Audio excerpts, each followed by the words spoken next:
E un Milan invece... Giroud in area, si gira, sinistro, rete, ha raddoppiato il Milan!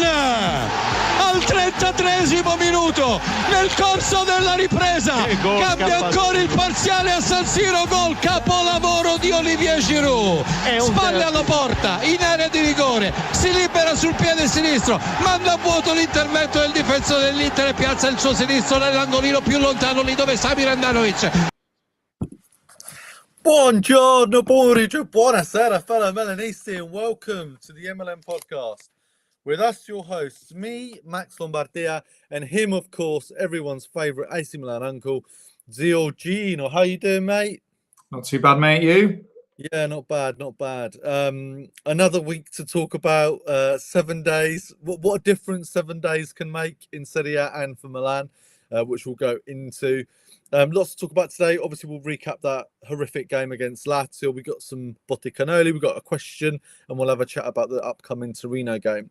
Loads to unpack in the Lazio game. Of course, with Milan, it's not just about the result, it's about all the other shit that happened around it as well, which we'll talk about. And yeah, we're back. We're ready to go.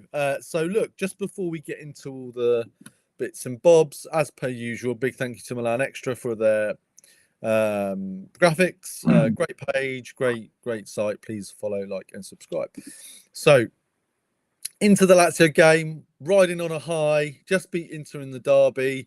Inter dropping points to Atalanta the day before, so a 1-1 draw. The opportunity to bring it down to 5 points and finally maybe make this a title race. This is what Allegri chose to put out onto the pitch to play Lazio away. So Mike Maignan in goal, Tomori De Winter, Pavlovic at the back, Estepanan, Yashari, Luka Modric, Yusuf Fofana, Salamekas as the midfield five, Pulisic and Leao up top. Now, without too much hindsight, because it's easy for hindsight, what are you thinking about this starting formation, Gino? Pretty much what we predicted. Yeah, it was, wasn't it? We talked about maybe Richie, maybe Yashari. Yashari got the nod. The three at the back is pretty much what we said it would be. We knew we needed to change something up top, but again, it was probably going to be the same thing. And Estepanan was in after his performance in the derby, even though Batazagi was healthy. Healthy, yeah. Yeah. Anything else? Jump to you? No. I mean, if I was to go back over what we said in the last podcast about this kind of formation, Gino, these are the. I did give €12 to Jerry Cardinale. I bought this in the transition of Redbird to Cardinale. So no, I didn't. I bought it when we were in Milan. So I actually gave my money to Redbird. I just want to be clear about this. Blacklist me. also, the most effective hot drink. Yes. Like carrier. Yeah. Yes, you were right. It genuinely keeps your drink warm for hours. This is not a paid promotion before anybody kicks off at us. If I was to listen back to our last podcast when we were saying about this formation, we just don't like the fact that you've got Pulisic and Leao up front. There is no target man there. I think that having three at the back, fine, but it does restrict you in some ways. Five in the middle where you've got no real box-to-box player there. That's also a massive issue.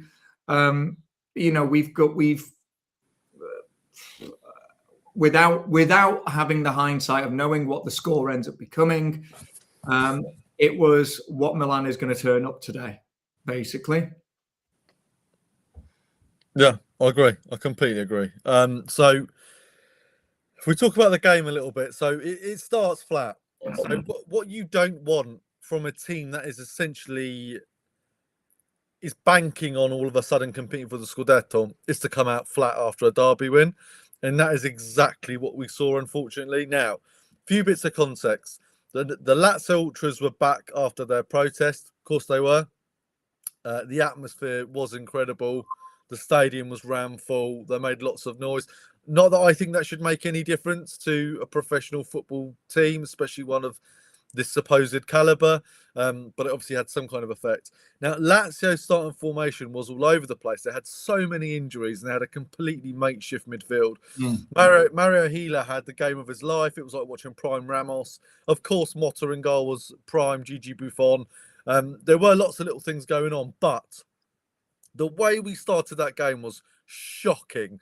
I think 35, 40 minutes of absolute, just embarrassing from us. Again, embarrassing. Lazio hit the woodwork twice before they scored.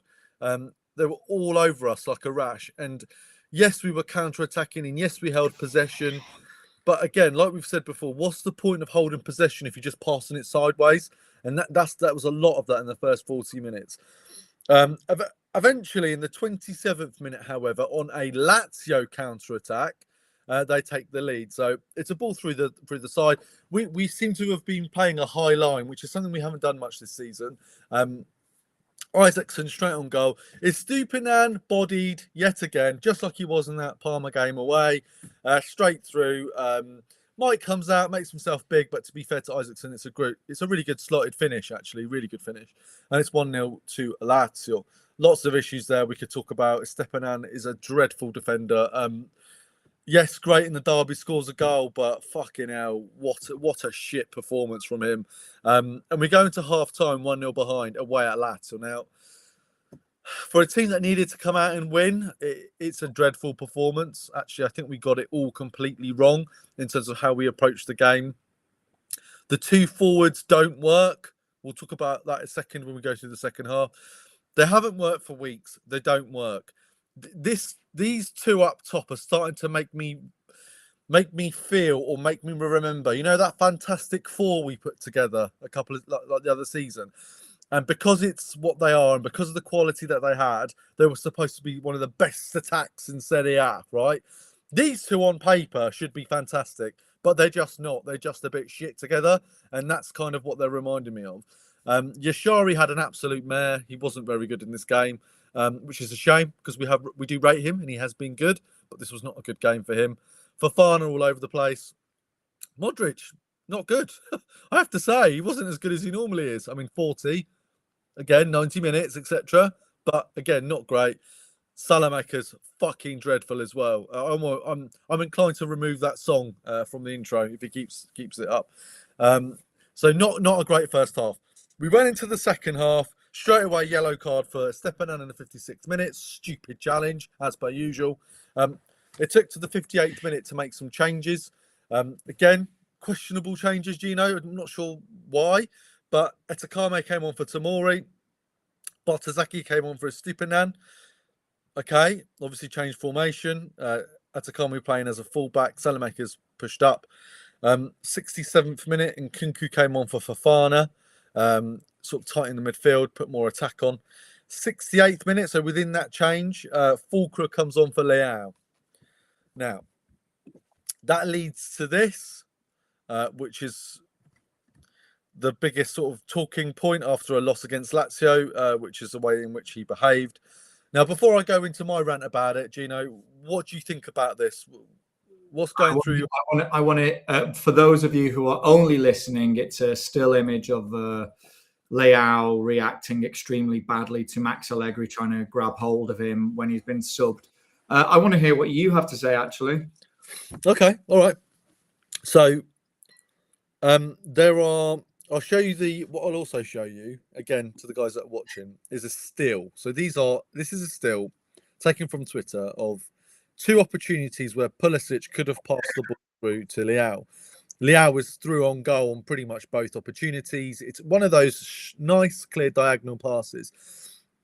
We know Pulisic can do these passes. I'll give you a really good example. In the Supercoppa final last season, where he literally played this sort of pass into the penalty area, into Leao, funny enough, actually, who then crossed it into Abraham. So it can be done. It is capable. What am I thinking? So I'm now, this is a podcast that defends Leao. We advocate Leao. We are pro Leao. Yeah, when people get on his back about stupid shit like the fact that he does some rapping or he does a bit fashionable or whatever, it really fucking gets on my nerves. When Cassano talks shit for a player who had a career like Cassano and a player who had a career like Di Canio as well, to talk shit about players like Leao, it pisses me off. However, since the Parma game, and we saw that live, Leao has been a bit shit. He scored that goal against Cremonese, and that was a bit of luck, let's be honest. And that was at the end after missing God knows how many chances. He doesn't put himself in a particularly great position this game. I thought he was really poor, Gino, actually. Now, yes, there is a conversation there about Pulisic and why is Pulisic not passing him the ball. And we'll talk a little bit more as we get on about a slide I've got in terms of fan base's reaction to both these two players and why it's worse for one and worse than the other. But if we just concentrate on Leao had a shit game. I was kind of glad he was coming off. He wasn't doing anything important. He was, again, the way that he plays in the final third with simple possession really irritates me. The amount of times he loses possession in simple passing moves or gives the opposing team a counter-attack that they really shouldn't have. It's a little bit silly. So to be honest, I was glad he was coming off. There we go. I said it. Salamakis was shite. Maybe in hindsight, Salamakis should have come off and Leao should have stayed on. Fine, but I wasn't particularly annoyed that he was coming off. When he then started to react like that, it really pissed me off. And I thought this was quite disgraceful. You've been shocking this game. Really poor. You've been at Milan for how long? 6-7 seasons. You've worn the captain armband before. You're not a kid. You're 27. How old you are? 28. You're not a child. You're mature. You know exactly how this is going to look. You know exactly what this is going to look. You know that in Italy, the media runs the show. So they are 100% going to make this into this massive deal and take away from the game, from the system, from everything else. They're going to make it about the fact that Leao stormed off the pitch. There's a problem in the dressing room. Pulisic and Leao don't get on. Allegri can't keep hold of his players. And that is exactly what happened. I think this is naive on Leao's part, and I think it is stupid on his part to behave like this. Now, there's the bit where he comes off the pitch. There's the bit where Mike Maignan says, mate, chill out, and he still doesn't accept it. There's the bit where Allegri gets hold of him, and he's still pushing the manager away. Then there's the bit where he walks into the substitute bench, and he throws an absolute paddy. He was giving me full Balotelli vibes. Literally full Balotelli vibes. Yeah. Sulking in that bench, having done fuck all game, drop shoulder, shit attitude. Now, love Leao. I'll continue to defend him, but I cannot defend this behaviour. You then add the Watergate last season, which I somehow defended with Teo because of Fonseca being a twat. This I can't. I just cannot find a way of doing it. What do you think? What are your thoughts on this? We're actually calling that Watergate. Watergate, yeah, that's what it was called. I'm not calling that Watergate, right? Okay. Yeah. Just so I'm not okay. What do I think? I think having a reaction on the whole is okay because it shows that you care. It shows that you want something to take place. You want something to happen. However, having the multiple reactions that he had isn't okay. Like you said, he's not a kid anymore. All right, let me rephrase. At 26, he is still a kid in some ways, right? I know that there are plenty of 26, 27, 28-year-olds who are way more mature beyond their years. Some people don't mature until they're into their late 30s, early 40s, right? Present company included. Present company included, right? Saying that. However, understanding the pressures that come with being a player from Milan, being a player who is very visible, being a player who is not afraid to be in the spotlight, being a player who also, through his social media, is quick to criticize when the referee gets a big mistake like what he did with Parma. He's got to know better. He can't just have the amount of kickoff and reaction like that.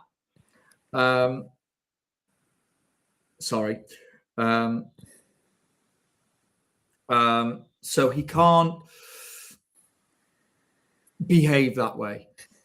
And I think you are right in your analysis, and I back what you say in your analysis. He's not been playing very well.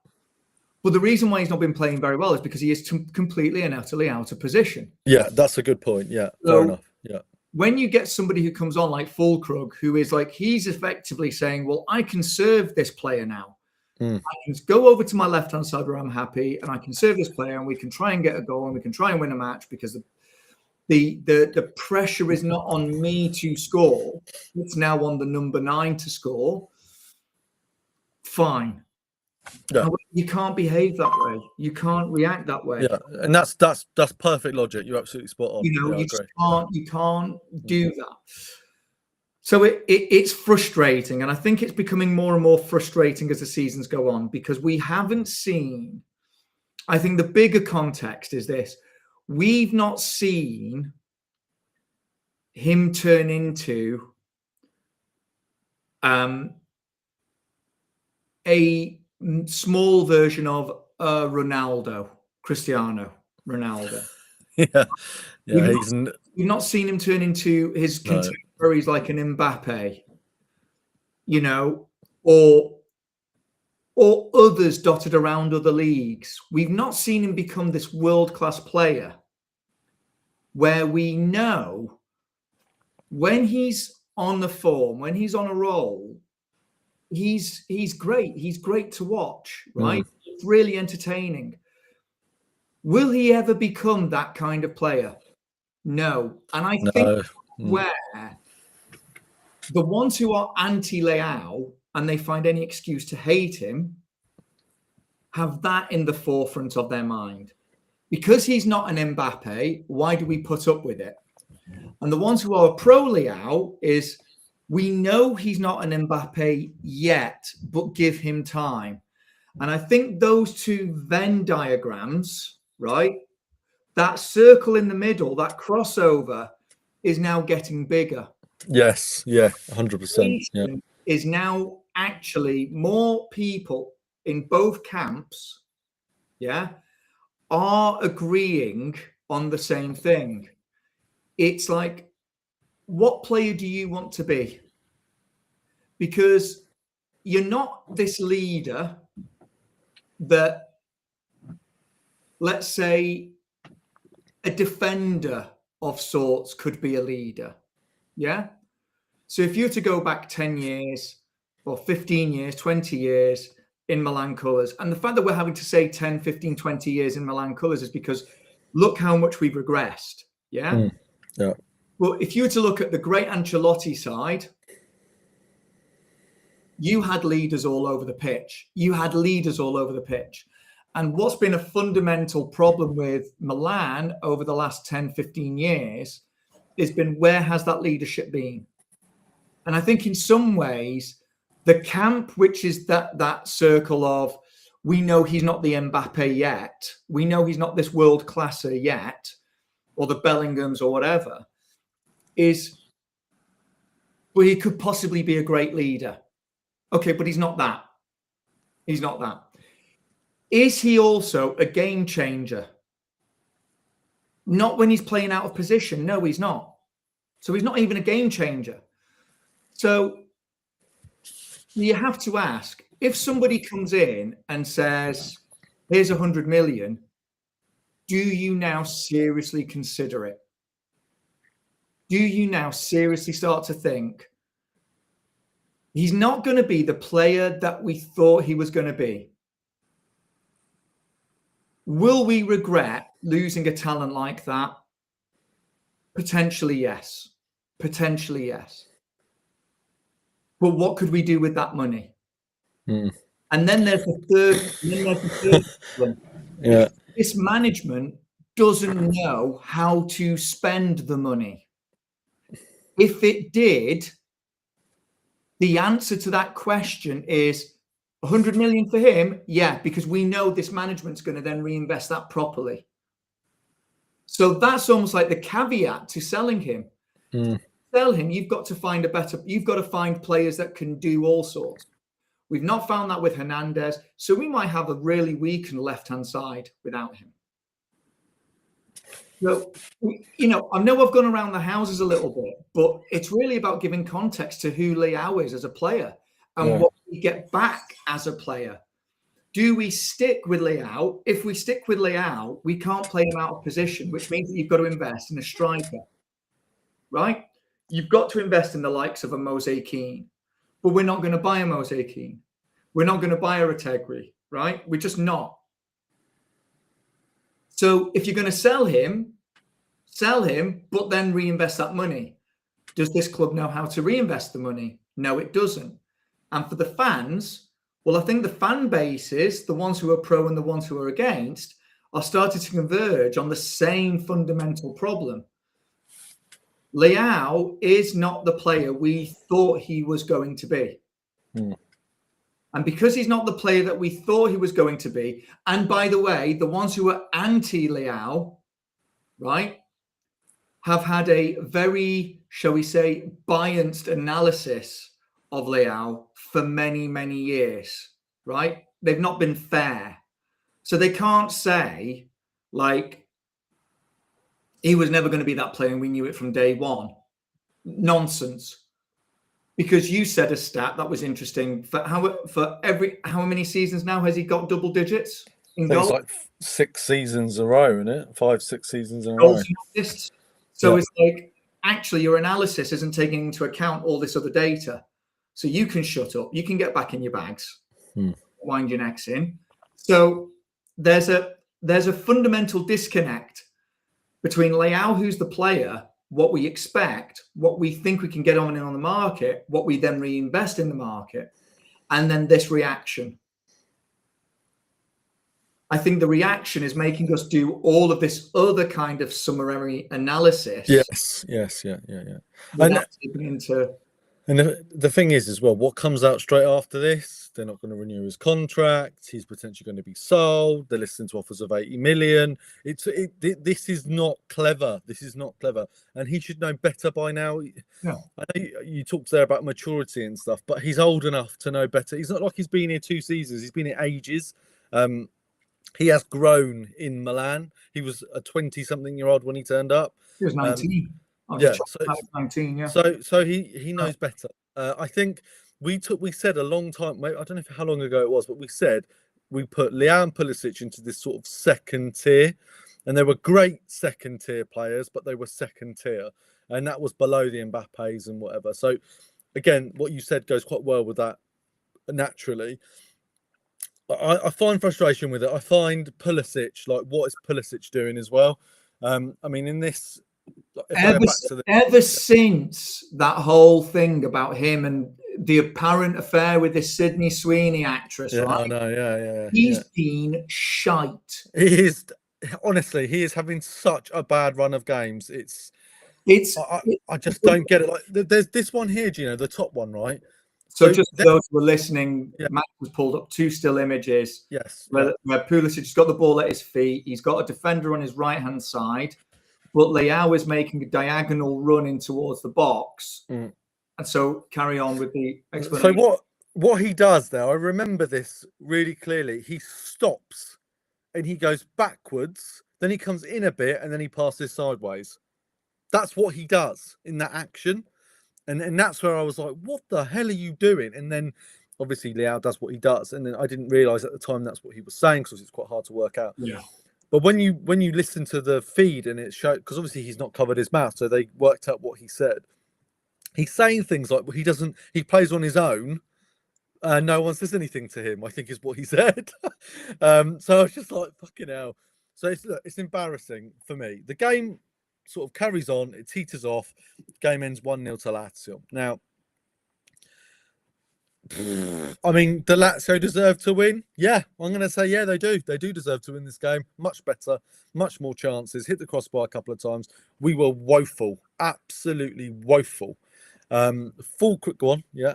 I want to defer to my AC Milan Zio. Go on, yeah. He's one of my close friends. He's Fabio Castellini. He's in Milan. He has been a lifelong Milan supporter. He is from Milan, and he and I watched the 2007 final together. He is bread and butter AC Milan fan, right? He's in it. He's 60 odd. He's watched them highs and lows, season ticket holder for years and years and years. He's an osteopath in Milan. So if you're in Milan and you need an osteopath, Fabio Castellini is the guy you got to go to, Body Lab. This is his analysis in a few bullet points, because I asked him to summarize the game for me. He said, number one, do not listen to the press, because the press are making out that we were way worse than what we actually were. His analysis is, after watching the match, we deserved to draw. We didn't deserve to win, but we deserved to draw. We had much better control within the second half. We had much more opportunities to press ahead to try and get a goal, but we didn't. Well, the biggest issue that we've got right now is the way that the press is fomenting this kind of problems that are within Milan. Milan is throwing it all away. Milan is not good. With the addendum point here, point number 3, where was Milan last season? What were all the problems that Milan were facing last season? Compare that to where we are this season. We're in a much better position. We're currently second. Yes, that's under risk a little bit, but not. And he's basically saying, be very, very careful of all the naysaying. Be very, very careful of all the naysaying. Now, this is a guy who does not like this management whatsoever. Does not appreciate this management, what it's done to the club, what it's doing to the club. It has to be said, I don't think he's too wrong with what he's saying. We do have to be very wary of the football journalism. There's not one publication which is pro AC Milan. Not one. Gazzetta always elevates Inter. Gazzetta makes Inter look and sound like it's the greatest thing since sliced bread. Corriere dello Sport is pure Juve. Tutto Sport is a joke magazine. At the end of the day, it's more like Viz, right? Or the Dandy or the Beano, right? It's not a real journalistic piece of journalism, of reporting or reportage of anything. There is not one pro AC Milan newspaper in Italy. There just isn't.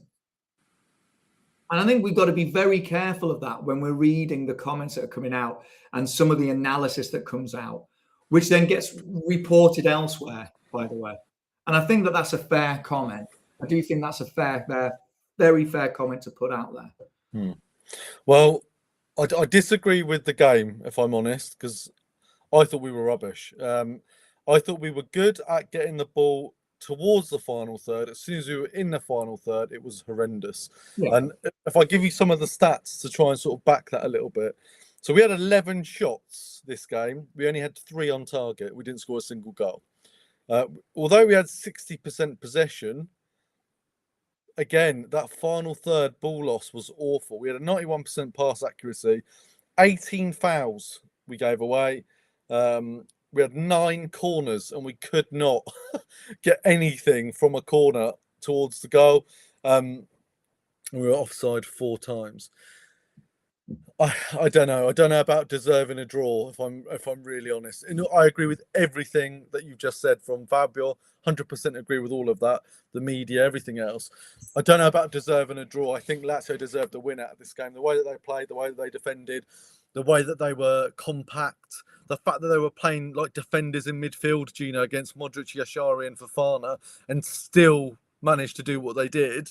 I can't see that. So look, what was I saying? We come out of the game, we've lost 1-0. We've lost the opportunity to make it down to 5 points. We haven't got even a result out of it. It's the second loss in not such, we went such a long time without losing. Now we've had 2 in quite quick succession. Allegri said a lot, let's wait till March. March is the business end. Well, you've lost 2 games in that sort of business end so far. So not looking great. So if we move on from this game and just talk a little bit around, so this is what I was referring to earlier. So the AC Milan fan base, this isn't me saying this, I'm quoting this from something from X. The AC Milan fan base is starting to split into factions. Those backing Rafael Leao and those backing Christian Pulisic, it's a pointless war. The truth is that the pairing simply hasn't hasn't worked. Leao isn't a natural striker. The two rarely find each other on the pitch, and Pulisic has lost his sharpness over the last 3 months. The issue isn't Leao. Pulisic individually, it's the entire attacking setup. So again, I think this is really relevant. So 2 things for me on this one, and we can trace it back to the management and the way that they've built the team. So you're desperate for a centre forward in January. Santi Jimenez is injured. You give Massimiliano Allegri Fulkrug, a player that he clearly doesn't trust because he doesn't start him. He barely plays him. He puts him in towards the end of the game. So that, to me, you know, you kind of, is Allegri forced to play these two? No, he's not forced, but he probably thinks it's the best option, even if they play like shit, because Fulkrug's not good enough. Then on top of that, you add Nkunku, who has been okay, but is a little bit inconsistent. You are going to start Rafael Leao and Pulisic, I guess, in his head, despite all the problems with it. The split in the fan base, and I think, again, you talk about the media from Fabio there, and I think you're absolutely spot on. The media points towards Leao as the problem all the time, and Pulisic kind of gets away with it in the background. But for me, the blame is apportioned quite nicely 50-50 if you're gonna be that way, because Pulisic has had an absolute mare since the beginning of the year, and at least Leao has actually got a goal, I think, or 2 since the beginning of the year. So Pulisic needs a lot more blame, a lot more negative press. Not that anyone should have negative press, but if you know what I mean. And Leao, again, just seems to get the brunt of everything. But he doesn't help himself with this outburst. Pulisic, the other week, was on the bench. He hanged his head in shame, and there's a little bit of a story around that. Not much. Because Leao's gone 100 times worse, then it's all of that. What do you think on this, Gino? No, I totally agree. I mean, I think your analysis is absolutely spot on. It's like, who do we get in the January transfer window? Fulkrug. Now, I know Fabio likes Fulkrug. I'm not a fan of Fulkrug at all, like yourself. And I think, like a lot of people, we're just not a fan of Fulkrug. Also, we saw he was incapable of actually doing anything whilst he was in the Premier League. And I think that there's a drastic problem. We bought Nkunku for what, 38 million? He wasn't the right player to buy at all. We've not done anything to shore up our attacking options, really.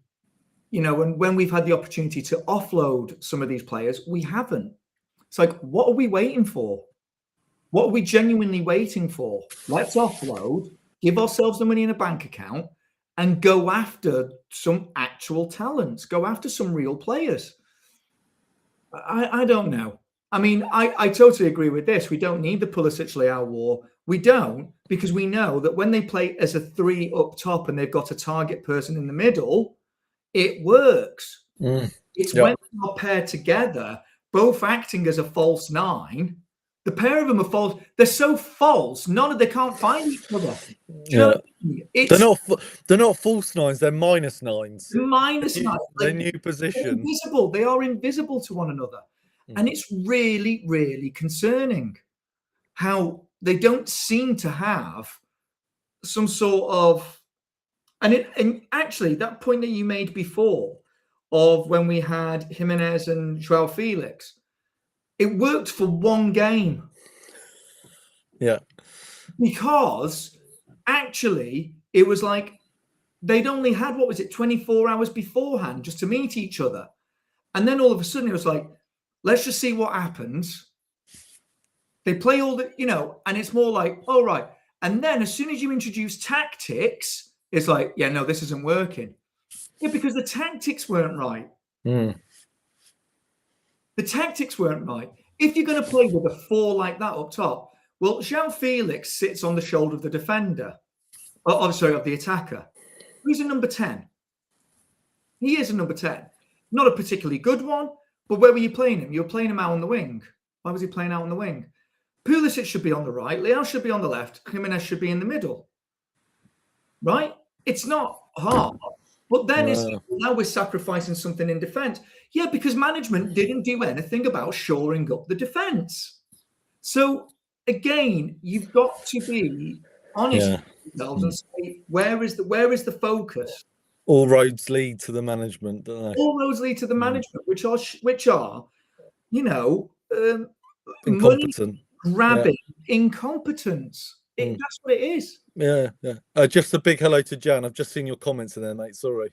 In my opinion, we were cowards. We were hopeless. Normally, I'm positive, but it was awful on the weekend. Lazio could have had 2-3. Can't believe we wet the bed at a chance to put pressure on Inter. And then he says, Leao action wasn't great, but in such an important game, he was the only person to show a bit of passion and wanted to be on the pitch to change the game. He has already sacrificed so much this season. Yeah, good point. So this is how the table now looks, Gino. So you've got Inter on 68. So that draw actually helped them extend their lead. So they're now 8 points ahead of us. We're on 60. Napoli is literally breathing down our necks. They're 1 point behind us. Como are now 6 points behind us. And Juventus are 7 points behind us. I'll say the same thing I said the other day. If you've got in your head that you think we can still win the Scudetto, then you still need to have in your head that we could still not come in the top four, because the point difference is quite dramatic. There's 8 points between us and first. There are 7 points between us and fifth. So it's a bit squeaky. And that goes nicely with what Ambrosini said. Per il Milan cambia tutto, è più vicino il quinto posto che allo Scudetto. So what he's saying is everything now changes for Milan after this game.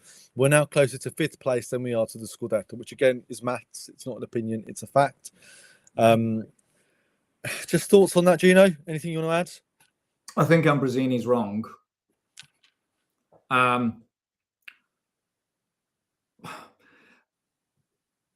All right, so he's correct in terms of mathematics, but I think, sorry, no, you are right.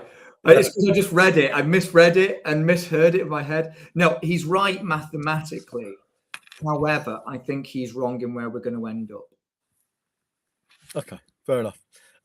So a few little side points before we get towards the end of the pod. So I found this just hilarious. So Santi Jimenez is back. So they've put his face on a Shevchenko picture holding up the Ballon d'Or. I think the only way Santi Jimenez is ever going to get near a Ballon d'Or is if he goes to the AC Milan Museum and steals one, to be honest with you. So that's funny. And then I don't know if you heard about this interview that Fofana gave. So he says, ho cambiato ruolo per il Milan, ma non è necessariamente ciò che voglio. Non credo di essere sufficientemente forte e se guardo al mondiale non penso mi si prenda in considerazione per questo ruolo. Non sono convinto che questo mi aiuti per il futuro. So basically what he's saying is he's playing out of position at Milan. It's not necessarily what he wants. He doesn't think he's good enough or strong enough to be looked at for the World Cup. And he doesn't think he'll be considered in the role that he's playing. And he doesn't think it's a great idea for his future. Now, if you read the whole interview, it's a little different. There's a bit more context and whatever. But I couldn't help but sort of feel like, are you serious, mate? You should be kissing the floor of San Siro that they even let you play, let alone fucking play ups. Well, what he's saying there is, I don't think I'll be considered for this role in the national team. Yeah. Well, not that he won't get the call up. Yeah, well, he's just a strange interview to give in a strange time. In a strange time, and as well, like when we're coming into the clutch of the end of the season, really, or the next few weeks. So. Focus on Milan. Everything you should be saying right now is about Milan. I get the World Cup's around the corner. Of course, that's on their mind. But again, it's that fate. It's that. What does it look like? You know, so you're not going to win it this year. Yeah. So, you know, anyway, next thing. So there's some rumours to the Gazette. Allegri's asked for Kim. He's asked for, I never know how to say the name properly, but the German centre mid for Bayern Munich and Keane. I've just gone in with our favourite meme. Guys, if you really think, Gazette, if you really, like, if you're just gaslighting us because you love Inter, that would be more credible, but I can't see this. Allegri can ask for Jesus Christ himself. It's never going to happen. So, like I said last week, Titus Bramble is... That's a resurrection I'd love to watch. Yeah. I don't even think Jesus Christ could sort this out, if I'm really honest. Anyway, moving on.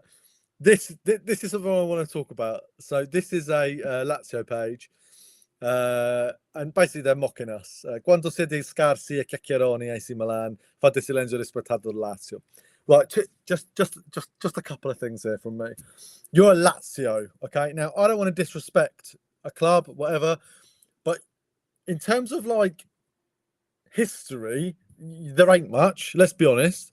You're what, like, how many league titles have they won? Like 3, 2, 3? 3. Okay, so you've won less titles than Genoa or Provercelli. You've won a Europa League or UEFA Cup, I think they won. I think that's about it. There's probably some Super Cups, some Coppa Italia, sorry. But are you serious? Il Milan? What? Milan is what they used to call Milan for a long time. Because, which I get. But really? Lazio, where are you this season? Like mid-table? Yeah, you won. We love losing against shit teams. It's literally what we do. So, well done. Like, congratulations. You're in the same ranking situation as Parma and Cremonese. Well done. Thank you. Look, listen, all I'm saying is fucking chill the fuck out and know your place. If you went to the Milan Museum, I think there'd be probably a dust cabinet underneath it somewhere in a basement with 2 drawers. And in those 2 drawers would probably be all your accomplishments. So just shut the fuck up and learn your place. Thank you very much. Anything else you want to add on that? Mussolini's team. Mussolini. Nice. Right. Listener questions. We have one question from Instagram. Hello, Angelo Laudia. I hope you're well, mate. And Jan says, I think more likely to end up with Romagnoli, Bakayoko, and Luis Andriano. Yeah, spot on. Always speak from a position of strength. Yeah. Ironically, Mussolini used to say. Yeah, exactly. How many more times do you think this Stipanen experiment has to fail before management realizes it's a failure? I don't think management would realize if a roof tile fell off the ceiling and smashed them around the face, I don't even think they'd realize that's a problem. I think they'd pick up the roof tile and try and work out how much they could sell it for. That's the kind of mentality that they have. In terms of Estupinan, he is what there is. And that's the problem. Him and Bartazaghi, that's what there is. There is no other option other than playing players out of position. So I don't think they'll ever realise. What do you think, Gino?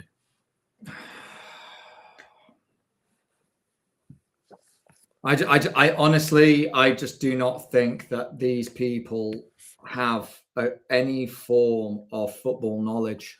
And the ones that do have a form of football knowledge are like Igliatare, like Allegri, even Zlatan to an extent. I just think that the whole, this is what you've got, this is what you'll deal with, is the credo at Milan right now. And I think it's absolutely disgraceful. Yeah, shocking. Absolutely shocking. Talking of Estupinan,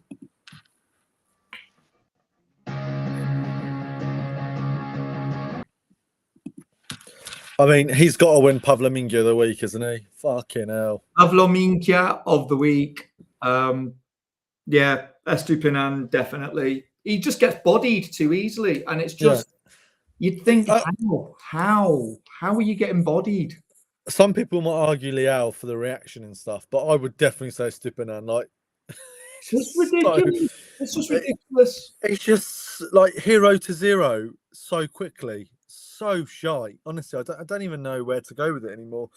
I just expected this Premier League player to just at least be strong and physical. Do you know what I mean? Like, he just isn't. He's so weak on the ball. And the problem is in the Premier League, a lot of people were saying to me, a lot of Prem heads were saying to me, that's a good deal, that he's a decent player. And you're kind of going, oh, okay, maybe, let's just see. And then you realize either you've been massively trolled, like either there's like been some sort of like press release that's gone to every Prem head going to say really big this guy up, or in the Premier League he wasn't challenged enough. Well, I remember having him in my fantasy football team, and I haven't done fantasy football for ages, but he used to genuinely rack me up loads of points because he was quite good at assisting and scoring. And obviously, he was in that Brighton team that was doing quite well. We've never seen it. He has been dreadful for us. The only goal is in the derby, and somehow he's Saint Estupinan, right? And then he's like, "What the fuck?" Yeah, that's a good one. All right, Angelo Laudia named this feature, didn't he? Yeah, he did. Yeah. Right, so he named it Pavlo Minchia. And he's now come out with the best comment. He's so bad, you might need to rename Pablo I'll show you the thing. Castro. Right. Max, we're doing it. Yes, we need to do it. I'll see if I can change that video to include a Stepanan. I'll do another jingle. Yes, and then we'll do it. Yeah. Do you think Stepanan is as good? Do you think Stepanan is better or worse than Emerson Royale? Do you know, I'm inclined to say he's still better. As shit as he is, I think he's still better. He is better. Yeah. He's better. Yeah. He's not as bad. No. Because he was being called the Ecuadorian Emerson Royale. The Ecuadorian. I mean, out of all of the backhanded compliments you can be given, Ecuador's not a better country than Brazil. Yeah, I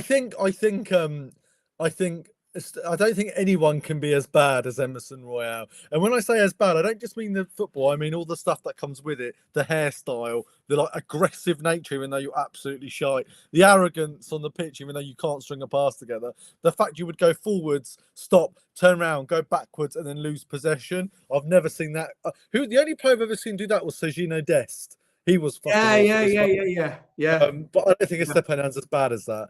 So, maybe it's first season problems. Maybe he can't adapt. Maybe he lost his Spartan spot. But he has been shite. Shite. I am of the age to have played school football against a certain England international who also went on to be the youngest goal scorer for England. Right?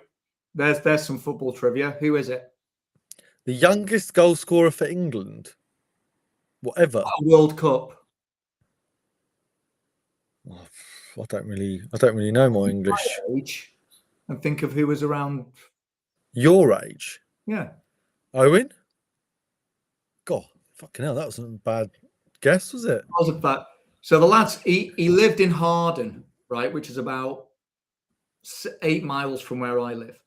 We played school football.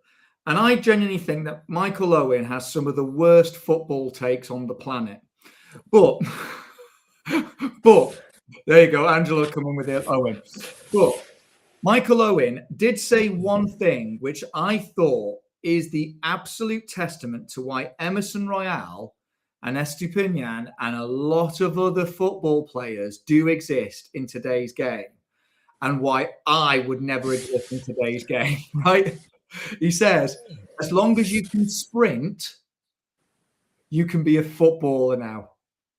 You don't have to be a baller. Well, that's more and more evident every season that goes on, isn't it? That is more and more. Jambal Boutia got a traffic cone is better than Royale. Yes, that is more and more evident. And funnily enough, I did speak to somebody where Mr. Owen goes to drink, to say that you need to give him my compliments on that football analysis. Just that cone thing just made me think of. Have you seen those videos online where they're playing football with their mate and their mate can't score from 5 yards, and then they replace their mate? Yeah. That's him. That's Emerson Royale. That's Emerson Royale. A cone is genuinely better. If you hit the cone, it would defend better. Actually, do you know what? Actually, I've got it. The Post from last season was a better defender than Emerson Royale has ever been in his entire career. Boom, done. In that derby, the amount of chances it saved us from. Are we doing the Botti and Cannoli, mate? No, we're done. Just literally last bits here. So now it's time to plug the Substack. Our founding members are obviously Rune, Rajat, and Shane. Thank you very much. Thank you very much to Buzz, our monthly subscriber. At the bottom, you'll see all the free people scrolling. I did 2 pieces. This one here, Milan is more than its owners. Spurred on a little bit by some of the questions and stuff from last week. I just wanted to write a little bit about how it's not always just about them. And then I just wrote a piece kind of coming out of that Lazio game, 7 days to ruin it all. And that's it. Is there anything else you want to add? I have a few cannoli. Go on then, go for it. So my first cannoli goes to Adidas and the brand new Italy kits. Oh, they are I'm showing them on the screen, but if those who haven't seen them, they are harking back to the 1970 Italy kits. They are so simple, they're so beautiful, and we will not see them at the World Cup, basically, because we won't be going. But have you got the away one? Yeah. The away one's just been released, and it is absolutely gorgeous and stunning, right? So that's my first body. That's my first cannoli. So quick question, right? So we hate the FIGC in the way that they go about their business, right? Mm-hmm. Does that stop you from buying that shirt if you could buy it? Absolutely not. It doesn't, does it? No. It doesn't. Just because you At the end of the day, I am Italian. Yeah. For want of a better description of what my accent is, I have never been welcomed by the Brits into the fold of being. And when I get called a Britalian, that pisses me off even more, because my name has been ridiculed, mocked. It's held me back on things. There was one instance after the whole Brexit referendum where I was applying for a role somewhere. They did not get back in touch with me. And I saw that the job advert was still up a month later. I changed my name to John Smith. I had a call within 5 minutes. I think that should say everything you need to picking down, right? Yeah. So I'm not going to. We've seen each other's passports, so we know there's no bullshit. And also, we've seen. Am I as tall as what people have made out? I'm not. Yes. You are. You're. What did you say? Swiss Guard here. Swiss Guard. I was like, fucking hell. Right. Anyway, so that's that point. My second cannoli is I'm enjoying the Italian female curling team winning the other day. Yes. So that was a lovely video. Santini, you absolute beaut, and everybody, all the other members, because you have been playing brilliantly. And also, just whilst we have been on air, the Azzurri have been. Well, there you go, Jan. Guess what? In the same bloody queue. So the Azzurri. I'm not paying the money. I'm not doing it. The squad has been called up for the Azzurri. Do you want to hear it? Yeah, go on. I've seen it. Goalkeepers: Caprile, Carnesecchi, Donnarumma, Merey. Defenders: Bastoni, Buongiorno, Calafiori, Cambiaso, Coppola, Di Marco, Gatti, Mancini, Palestra, Scalvini, and Spinazzola. Centrocampisti: midfielders: Barella, Cristante, Frattesi, Locatelli, Pisilli, Antonali. And strikers: attaccante Chiesa, Esposito, Pio Esposito, Keane, Politano, Raspadori, Retegui, Scamacca. Anybody in there you would not take? The thing is, I don't think we're very blessed, are we, really, with players? I fucking hate Mancini. I fucking hate him. Absolutely hate him. I'd have Gabby over Mancini. Yeah. But I think Gabby's injured, though, isn't he? I'd still take him. Gabby's injured. The other thing I was a bit disappointed was no Bartezaghi. No Bartezaghi. I literally was just about to say no Bartezaghi. Bartezaghi should be in there. Yeah, no Richie, but I can kind of understand that. And equally, I think because these games are so important, I can understand why Bartezaghi isn't in there. You kind of want experience. But I think Bartezaghi has shown himself to have a wise head on his shoulders. And unless you give these players the opportunity, they're never going to learn. No, even if he didn't play and he was just on the bench, but it's fine. It makes sense. Well, yeah, because are you gonna put Gatti in there? Like, being honest, are you gonna play Gatti? Are you gonna play Coppola? Are you gonna play Palestra? You're not. So is Bartezaghi being in there instead of one of those guys such a bad thing? No. I think the under-21 squad, if it doesn't include Bartezaghi. Yes. Don't start looking at the under-21 squad, which, by the way, I said, didn't I, at the last tournament, they were phenomenal. And you had Gattuso there with Buffon.